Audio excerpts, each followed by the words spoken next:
Pourquoi tu restes dans une relation, même quand, au fond, tu sens que ça ne te convient plus? Tu le sais, tu le ressens, mais malgré ça, tu restes. Parce que ce n'est pas toujours un choix conscient, sans vraiment pouvoir expliquer pourquoi.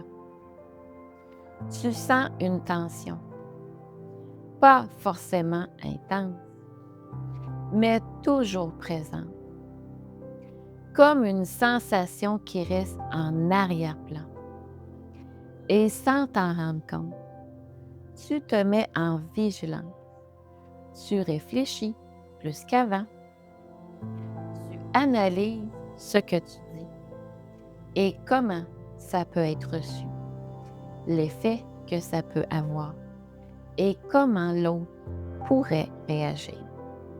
Tu fais attention à ce que tu dis, à comment tu agis, comme si tu cherchais à éviter quelque chose, sans savoir exactement quoi.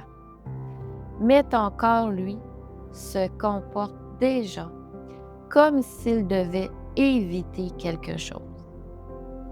Et cette vigilance, elle ne s'arrête pas à la fin de l'échange. Parce que cet échange a créé une attente. Parfois, tu en ressors fatigué, même quand tout s'est bien passé en apparence. Pas à cause de ce qui s'est dit, mais à cause de ce que tu as porté pendant. Et après, ça continue. Tu repenses à la discussion, à ce que tu aurais pu dire, comme si ça pouvait changer quelque chose maintenant. À ce que l'autre voulait dire. Tu le ressens toi aussi, cette tension, cette lourdeur après cet échange. Tu peux le percevoir dans ces petits réflexes, presque sans y prêter attention. Tu regardes ton téléphone, tu vois qu'il n'y a pas de message. Et tout de suite, il y a une attente qui s'installe, un petit vide que tu cherches à combler. Tu te dis peut-être qu'il est occupé, peut-être qu'il n'a pas vu. Tu cherches une explication qui apaise ce que tu ressens. Mais en dessous, il y a cette attente d'un retour, d'une réponse, d'un signe que l'échange a été pris en compte. Une confirmation que tu as été entendu. Comme si tu marchais sur un fil. Tu avances, mais tu restes en équilibre, comme si ça pouvait basculer à tout moment. Toujours un peu en vigilance, toujours un peu en train d'ajuster, sans vraiment te demander si ça te convient encore. Est-ce que tu te reconnais là-dedans? Est-ce que tu ressens cette légère tension? Et pourtant, quand cette sensation revient encore et encore, elle finit par peser. Et malgré ça, tu choisis de rester dans cette relation. Parce que rester, ce n'est pas toujours un choix évident. Même quand ça ne te nourrit plus vraiment. Parfois, c'est presque automatique. Comme si quelque chose en toi préférait garder ce lien, même quand il ne te fait plus vraiment du bien. Tu te dis que ça va peut-être changer, que cette fois, ça sera différent. Mais rien ne change vraiment. Que ce n'est qu'un moment, que tu peux encore ajuster, faire autrement, dire les choses différemment. Et sans t'en rendre compte, tu continues d'investir, presque comme un réflexe.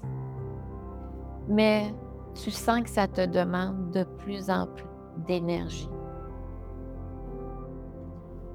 Comme si tu cherchais encore à faire fonctionner quelque chose qui, au fond, commence à se fragiliser. Alors forcément, tu essaies de comprendre. Tu pourrais te dire, c'est la relation qui ne me convient pas. Mais en réalité, ce n'est pas seulement la relation. Ce qui te retient, ce n'est pas juste l'autre. C'est ce que cette relation représente pour toi. Parce que quitter, ça veut dire entrer dans l'inconnu. Et ça, ton corps n'aime pas ça. Et l'inconnu, ton corps ne le connaît pas. Même si ce que tu vis aujourd'hui ne te convient pas. C'est connu. Et entre deux inconforts, tu restes dans celui que tu connais. Et le connu rassure. Cette relation, elle te donne quelque chose. Un lien, une présence, un repère. Même si ce n'est pas parfait, c'est là. Et ça devient un repère auquel tu t'accroches. Et puis, il y a l'attachement. Ce que tu as construit, les moments partagés, les souvenirs. Tu ne quittes pas juste une relation. Tu quittes tout ce qui vient avec. Et c'est là une pensée apparaît. J'aurais peut-être dû faire plus. Peut-être que c'est moi le problème. Tu en viens à douter de toi. Et à partir de là, tu te remets en question rapidement. Tu te demandes si tu exagères, si tu interprètes trop, si tu devrais simplement être plus tolérant. Alors tu restes.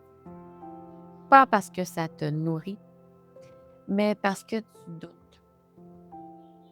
Et plus tu doutes, plus tu t'éloignes de ce que tu ressentais au départ.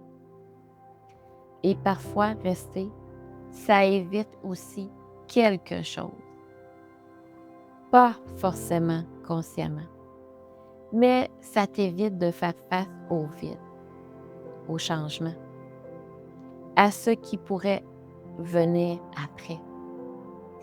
Parce que quitter, ce n'est pas juste partir, c'est aussi ne plus avoir ce repère, même s'il ne te convient plus vraiment. Et ce moment-là, où tout devient incertain, il peut te faire plus peur que ce que tu vis déjà. Ces moments où tu le sais déjà dans ton ressenti, mais tu ne t'y arrêtes pas vraiment. Dans ces petits instants où quelque chose sonne moins juste, un décalage, une sensation que tu ne peux pas vraiment expliquer, mais que tu ressens. Et malgré ça, tu passes au-dessus. Comme si ressentir ça n'était pas suffisant pour t'arrêter. Tu minimises, tu rationalises, tu t'éloignes un peu de ce que tu ressens vraiment. Tu te dis que ce n'est pas si grave, que ça va passer. Comme si une partie de toi savait, mais qu'une autre préférait ne pas regarder. Il y a aussi ce que tu espères encore, pas toujours clairement défini, mais comme une attente que quelque chose change, un mot différent, une attention de plus, un geste qui viendrait rassurer, comme si un détail pouvait venir apaiser tout ce que tu ressens. Alors tu restes ouvert, disponible, à l'affût de ce moment qui pourrait faire basculer les choses. Et parfois, ce moment arrive, mais il ne dure pas. Et ça suffit à te faire rester encore un peu. Parce que tu t'accroches à ce moment. Comme s'il représentait ce que la relation pourrait être tout le temps. C'est comme rester accroché à une branche, même quand elle ne te soutient plus vraiment. Parce que lâcher, c'est tomber dans le vide. On ne reste pas toujours par amour. Parfois, on reste par peur de perdre ce que l'on connaît. Mais si tu prends un instant et que tu observes vraiment, pas ce que tu penses, mais ce que tu ressens quand tu es dans cette relation, qu'est-ce qui est là? Est-ce que tu te sens en sécurité ou en tension? Est-ce que tu te sens libre ou en train de t'ajuster? Et ce que tu ressens mérite d'être écouté. Parce que ce que tu ressens est déjà une information. Et l'ignorer ne le fait pas disparaître. Même si ton mental essaie encore de lui donner une autre lecture. Tu n'as pas besoin de tout analyser. Ton corps sait et à force, tu finis par t'habituer à cette sensation, à cette tension discrète, comme si c'était devenu normal avec le temps, comme si c'était ça une relation. Alors, tu ne questionnes plus vraiment. Tu avances avec, tu t'adaptes petit à petit, jusqu'au moment où quelque chose en toi ne peut plus ignorer ce que tu ressens dans cette relation. Et à ce moment-là, quelque chose en toi ne peut plus faire semblant. Et si ce n'était pas tant une question d'agir, mais plutôt de voir ce que tu vis avec plus de clarté. Rappelle-toi, tu n'as pas à rester là où tu ne te sens plus aligné. Quel est le premier signe que tu es prêt à ne plus ignorer? C'est un premier regard que j'avais envie de poser avec toi sur l'impact que les relations peuvent avoir sur ton état intérieur. Pense à t'abonner pour les prochaines vidéos. Merci de ta présence. À très bientôt.